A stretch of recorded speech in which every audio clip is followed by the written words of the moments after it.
Welcome everybody to a segment of Talking Shop. It's a new segment, and I'm Frank Sellam from Vital Plus, the distributor of innovative holistic skincare products. And I'm joined today with the wonderful Stephanie Milla, and I'm going to pick her brain so that we can discuss some of the issues that are surrounding our amazing and wonderful beauty industry. If you wish to find out more information, there is someone at ABIC that will be able to give you more details, or who will simply be thrilled to hear from you. So don't hesitate to call ABIC, and we'll put all the information for you so that it's easy for you to do this. Steph, it's wonderful to have you here with us. How are you going, and what's been happening? Tell us.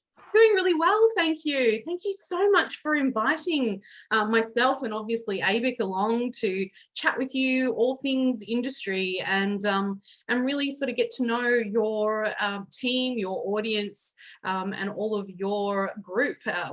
Very excited to be able to talk to you all. So just tell me a little bit about ABIC and why it was set up, and how is it helping beauty therapists all over Australia?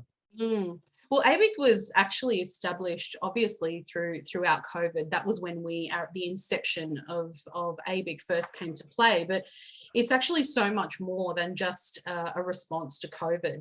Our industry has really been lacking really strong, unified representation, probably for the last 20 years. So as you know, our industry is very diverse. We have, 4 sectors really of the industry, ranging from beauty services to beauty therapy, dermal, and then obviously medical aesthetic. And there was just no umbrella association that really accurately represented what we do, what the amazing work we do in the aesthetics field correctly, and sort of enveloped all of that.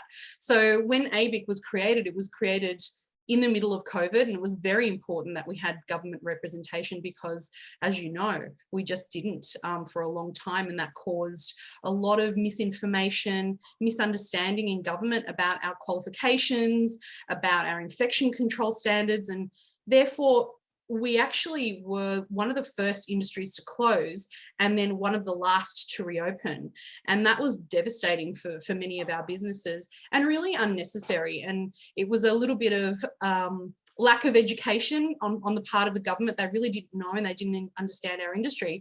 And also on our behalf, we just didn't have that unified voice to educate them. So I suppose the last 6 months throughout our launch, we've really been looking at how do we protect and advance our industry, and then coming out of COVID, what are the real issues that need to be addressed, and how do we do that with one strong unified voice?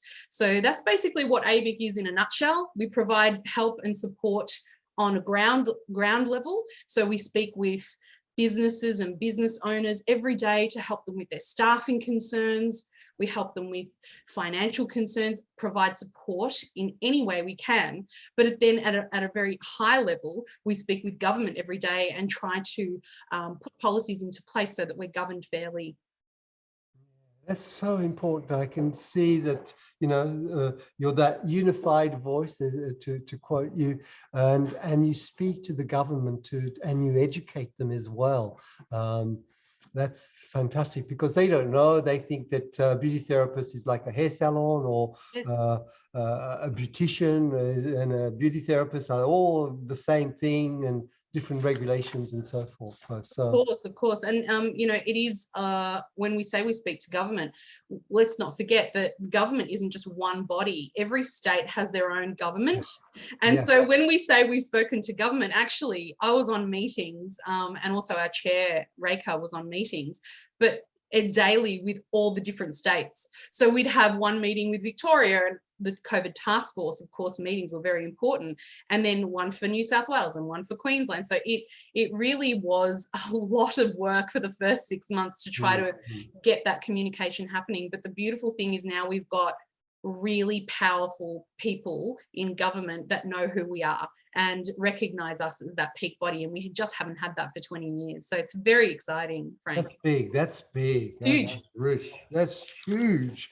So you know, one of the things I noticed when we were going through the whole COVID thing is that to find out information for our clients, we would go online, on government sites and on social media, and we'd find all these, you know, complete opposite things.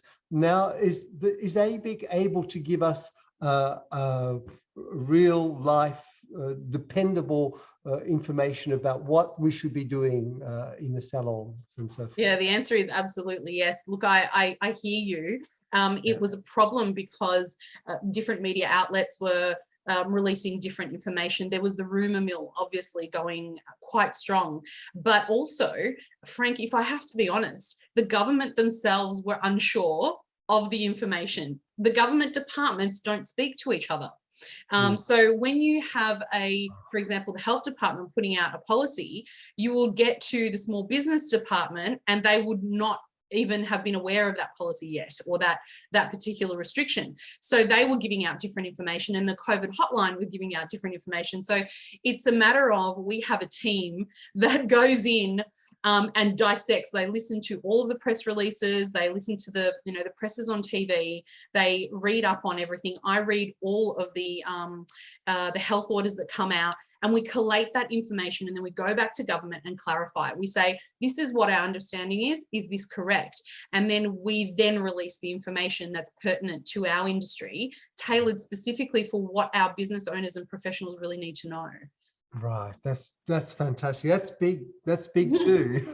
Well, a lot of the things we do together is big, Frank, and I just want to take this opportunity to say thank you so much, because Vital Plus and you have been a very big supporter of the industry. Obviously, you're a very well respected player in the industry, but having you as a foundation member means that ABIC came into existence. It means that, you know, all the industry leaders such as yourself, they came together and they financially supported, and also, you know, in many other ways supported the inception of ABIC and the creation of ABIC. And 6 months in, and together we've done so much good for the industry. I can just imagine what we're going to do in the next, 3 to 4 years. Yeah. Oh, I can't wait to see what's going to happen.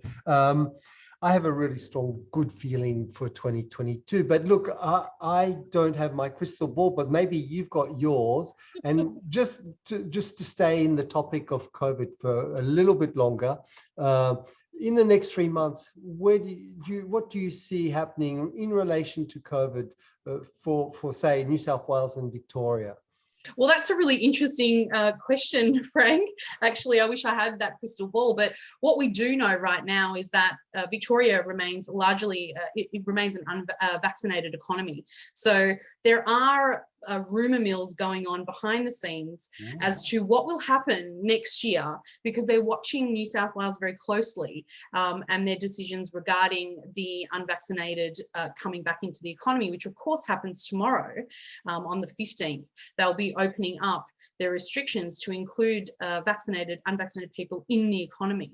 So there are a little bit of speculations about the mandates, what will happen in Victoria.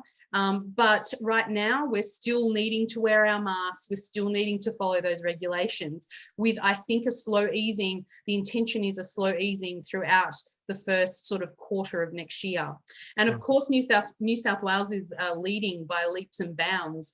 So, really the things to watch next year from a government perspective is, those easing, calm sort of easing of restrictions will continue. They really communicate up to us that they don't want to continue doing harsh lockdowns. That's not their intention for next year.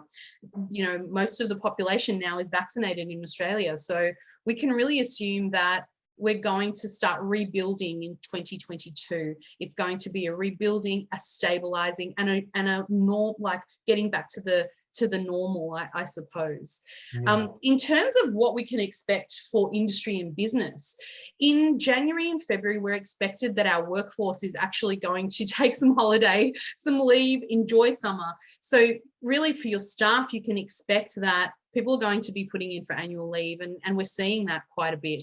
And also starting to put in annual leave for mid next year, because of course, in the hopes of our international borders opening up and really getting that wonderful international travel back. So all of those things are on the horizon for next year, barring any really big changes happening to the COVID situation. But it's all looking good.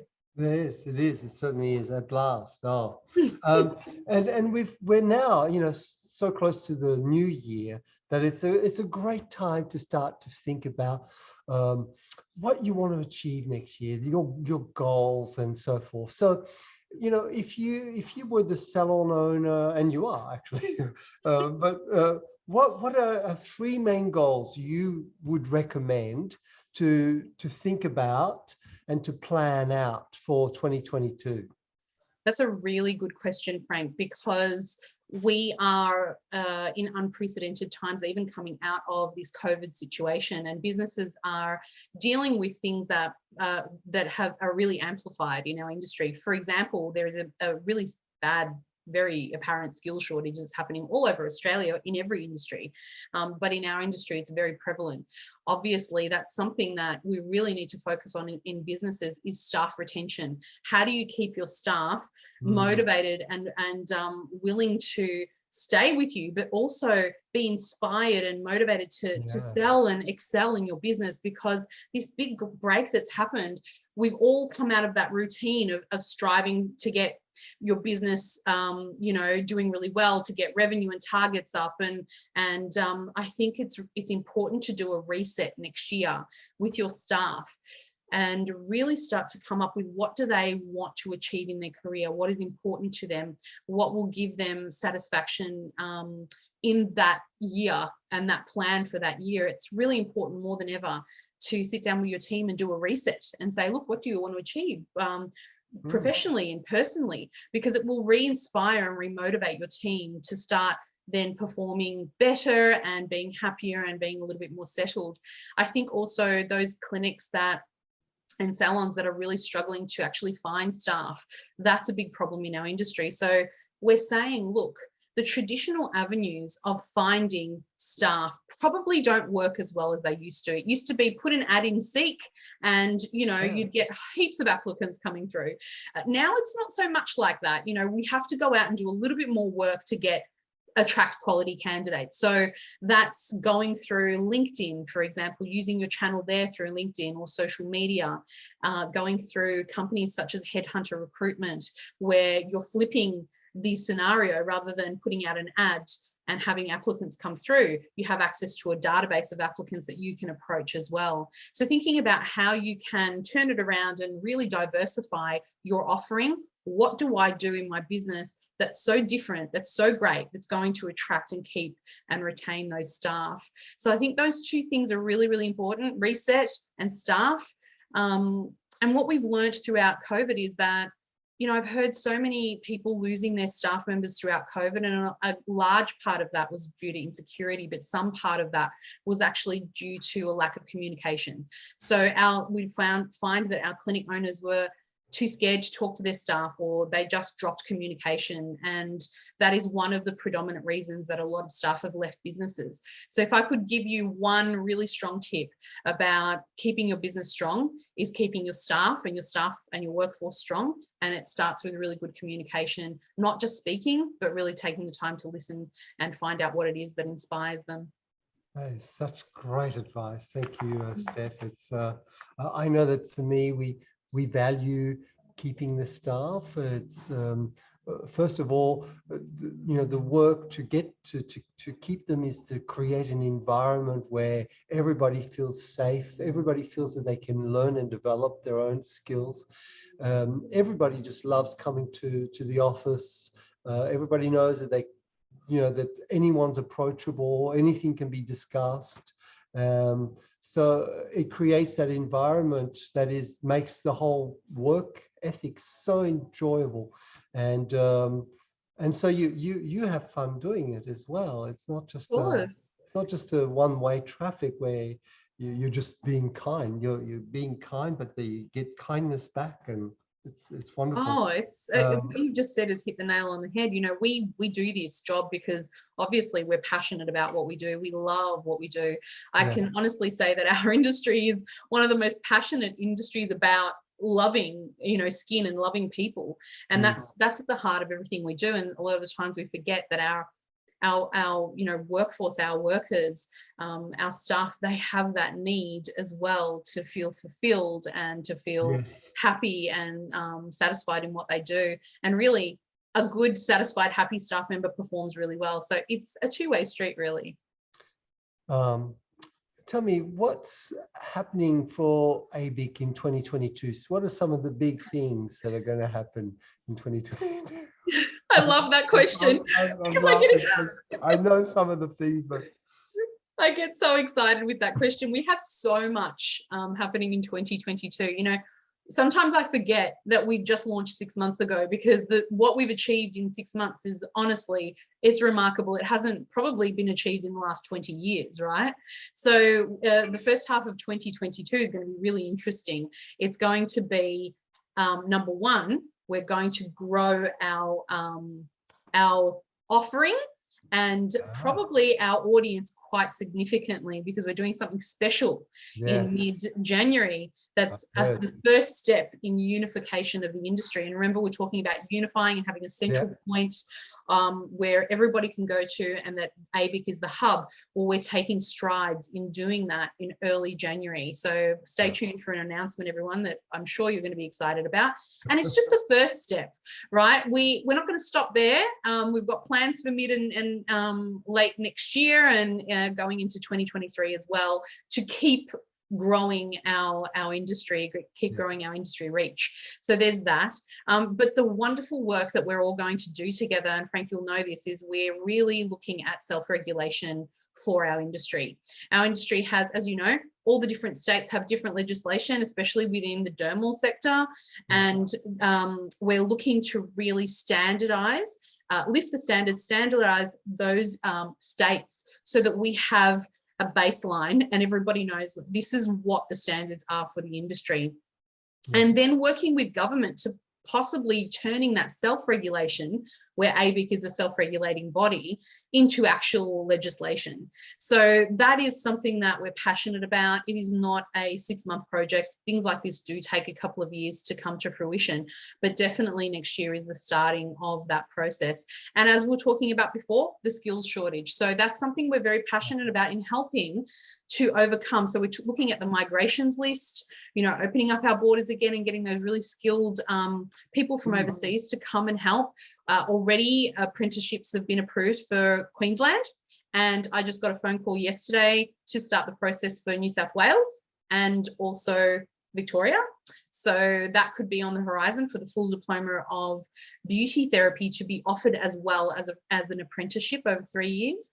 And so we're really looking at a way to give our members as well, people who join us, you know, that little bit of a edge in standards by introducing ABIC certification. So when you are a member, you come on board, you as a clinic will have access to be able to elevate your clinic and become certified in the industry through ABIC. So that will be rolled out next year as well, plus so much more. It would probably take a whole half an hour to talk about the great stuff. We did say bite size, didn't we?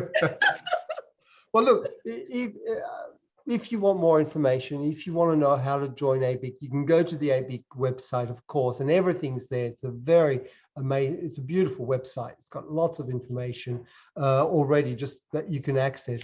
And if you become a member, then you have access to a library of too much. So it's dabic.org, but we'll put that on for you. If you're interested to, thank you. If you're interested to know more about Vital Plus, so you're welcome to call us as well. We love to inspire, just like ABIC. We, you know, if you want to join a community of inspired, knowledgeable beauty therapists, ABIC is for you, and so is Vital Plus, I would say. So thank you very much for your time, Steph, for letting me pick your brain. I want to do that on a regular basis so that we can talk about what's current and really get some really important information about the issues, or just simply inspire the people who join us. Thank you so much, Frank. I mean, every time I speak with you, I come away feeling inspired and refreshed and you know, really motivated, because I can see how much you care and how much all your team cares, and really how much you've done for the industry. So thank you back. And I'm looking forward to, you know, monthly catching up with you. It's great. Yeah, thank you. Well, you have a wonderful weekend ahead, and I'll talk to you soon. Bye, everyone. Bye-bye.